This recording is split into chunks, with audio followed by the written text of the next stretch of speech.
Hello guys, আমার চ্যানেলে আবারও আপনাদের স্বাগত। তো আজকে আমি বানাবো লাল লাল ঝাল ঝাল চিকেন কষা। তো বন্ধুরা, দেরি না করে তো চলুন শুরু করা যাক। তো তার আগে উপকরণটা একবার দেখিয়ে দিই, চলুন। তো বন্ধুরা, এখানে আমি নিয়ে নিয়েছি 1 কিলো 300 গ্রাম চিকেন, আর কি স্কিন সমেত খুব ভালো করে ধুয়ে নিয়েছি। আর এখানে নিয়েছি বড় বড় আলু আর 3টে গোটা পেঁয়াজ। তো এখানে গোটা পেঁয়াজগুলো আমি চিকেনের সাথে খুব ভালো করে কষিয়ে নেব। আর মশলার জন্য নিয়ে নিয়েছি তেজপাতা, পেঁয়াজ, টমেটো, নিয়েছি লঙ্কা বাটা, আদা বাটা, রসুন বাটা, জিরে বাটা, নিয়েছি কাশ্মীরি লঙ্কার গুঁড়ো, হলুদ, চিনি, নিয়েছি গোটা গরম মশলা, এর মধ্যে দারচিনি, লবঙ্গ, এলাচ 3টাই আছে, আর নিয়েছি লবণ, সর্ষের তেল। তো এই হচ্ছে উপকরণ। তো চলুন এবার রান্নাটা শুরু করা যাক। তো আমি গ্যাসে কড়াইটা চাপিয়ে দিয়েছি। তো কড়াইটা তেতে গেছে, আমি দিয়ে দিলাম পরিমাণ মতো সর্ষের তেল। তো আমি পুরো রান্নাটা সর্ষের তেলেই করব। তো বন্ধুরা, দেখতেই পাচ্ছেন এখানে তেলটা গরম হয়ে গেছে, আর আমি সমস্ত আলুগুলো আর কি ছেড়ে দিলাম। তো আলুগুলোকে আমি ভেজে নেব, হালকা লাল লাল করে ভেজে নেব।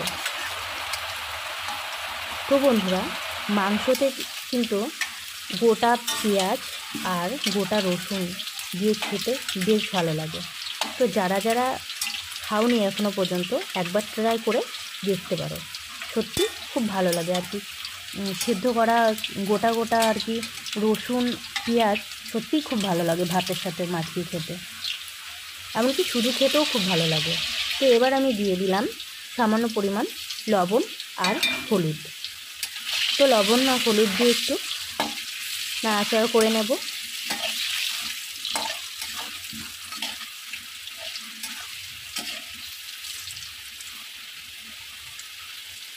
তো আলুগুলো ভাজা হয়ে গেছে, এবার আমি তুলে নেব।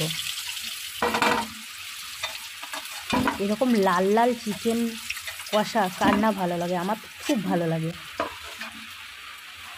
তো আলুগুলো আমি ঢেলে নিয়েছি একটা থালায়।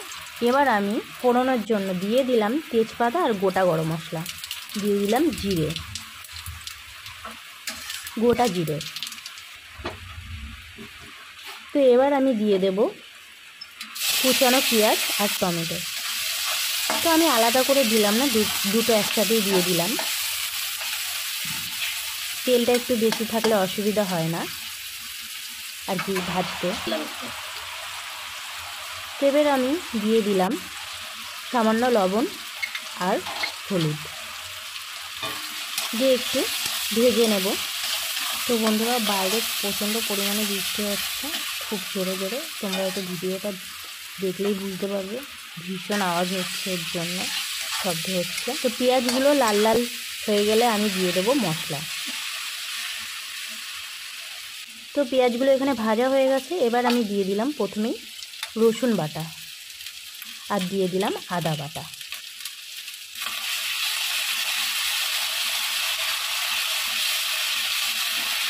তো এটাকে বেশ কিছুক্ষণ ধরে কষিয়ে নেব।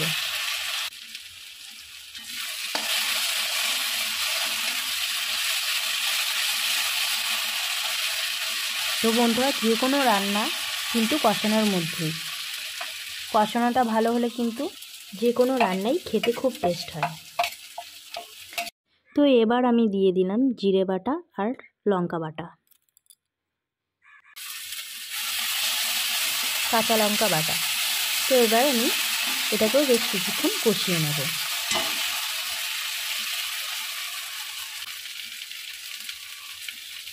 এবার দিয়ে দেব চিনি, সুন্দর কালার আসার জন্য আর রান্নায় টেস্ট আর কি আনার জন্য। তো চিনিটা দিয়ে একটু নাড়াচাড়া করে নিলাম। এবার সুন্দর কালার আসার জন্য দিয়ে দিলাম সামান্য কাশ্মীরি লঙ্কার গুঁড়ো।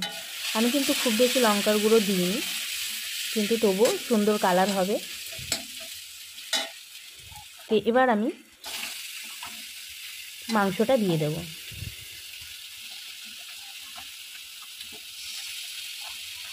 তো বন্ধুরা, আমি কিন্তু কম বেশি সব রান্নায় চিনিটা খাই, তো অনেকে চিনি ছাড়া রান্না করে, তো একবার একটু তরকারিতে চিনি দিলে পরে মন্দ লাগে না, খেতেও টেস্ট হয় আর কালারটাও ভালো লাগে দেখতে, সেটা তো তোমরা জানোই। তো এবার আমি মাংসটাকে বেশ কিছুক্ষণ ধরে ধৈর্য সহকারে কষিয়ে নেব।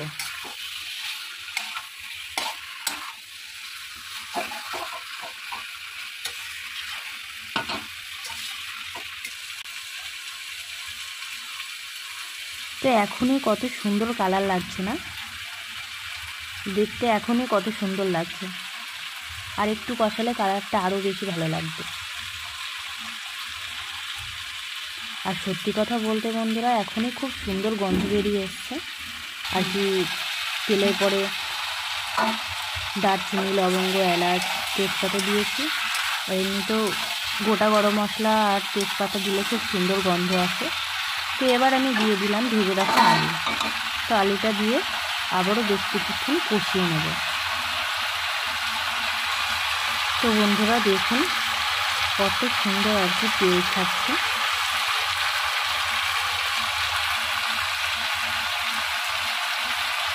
আর একটা কথা, আমি কিন্তু একবার তুমি বলি একবার আপনি বলি, তো আমি এই কারণেই বলি, কারণ আমার এই ভিডিওটা হয়তো ছোটো বড় সবাই হয়তো দেখে, তো সেটার জন্য যেন কেউ বাজে কমেন্টস না করা হয়, এর জন্য আমি বলি, আপনি তুমি দুটোই মিক্স করে বলি।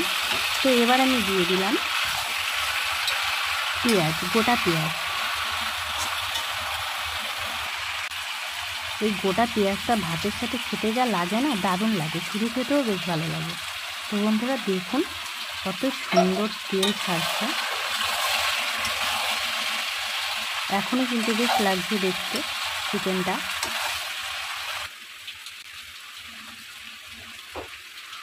এবার আমি চিকেনটা সফট হওয়ার জন্য আর কি, খুব সুন্দর বয়েল হওয়ার জন্য একটুখানি ঢেকে রাখবো। আর আরেক দিকে আমি জল গরম করতে দেবো চিকেনের জন্য আর কি, ঝোলের জন্য। তো বেশি ঢেকে রেখেছিলাম 5 থেকে 7 মিনিট। তো ঢাকনাটা খুলে আবার একটু নাড়াচাড়া করে নেব। রান্নার কালারটা ভালো আসছে না, মানে তোমার পুরো ছায়াটাই রান্নায় যাচ্ছে। গরম জলটা দিলে হয় কি, খুব তাড়াতাড়ি রান্নাটা আর কি, মাংসগুলো সেদ্ধ হয়ে যায়, মাংস হোক সেদ্ধ হোক, আর খেতে টেস্ট হয়।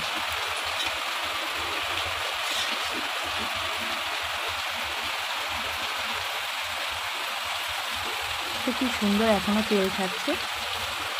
তো আমি আরও কিছুক্ষণ কষিয়ে জলটা দিয়ে দেবো। খুব সুন্দর গন্ধ বেরিয়েছে বন্ধুরা। তো বন্ধুরা আমার এখানে কিন্তু প্রচুর বৃষ্টি হচ্ছে, সেই জন্য বৃষ্টির আওয়াজ হচ্ছে। তো বন্ধুরা আমি কিন্তু একটু লোক সামলাতে পারিনি, 3 পিস কষা আমি জল পড়ছে, এখানে একটা জল দিতে লাগবে, ক্যামেরায় দারুণ হয়েছে কিন্তু খেতে। তো এবার আমি দিয়ে দিলাম গরম জল। গরম জলটা দিয়ে কিন্তু একটু নাড়াচাড়া করে নিলাম। এবার বেশ কিছুক্ষণ ফুটিয়ে নেব।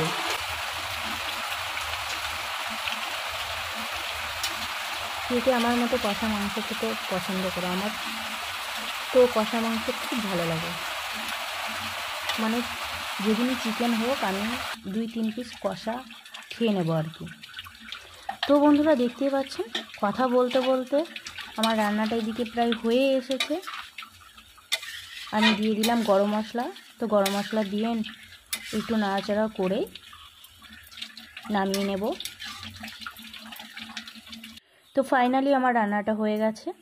এই হচ্ছে আজকের রেসিপি চিকেন কষা। তো বন্ধুরা কত সুন্দর হয়েছে কালারটা, একবার দেখো, দারুণ লাগছে দেখতে। তো রান্নাটা খেতেও দারুণ হয়েছিল, খুবই টেস্টি। তো কার কার আমার এই রেসিপিটা ভালো লাগলো অবশ্যই কমেন্টে জানিও। ভালো লাগলে লাইক, কমেন্ট, শেয়ার করে দিও। আজকের মতো এখানেই শেষ করছি।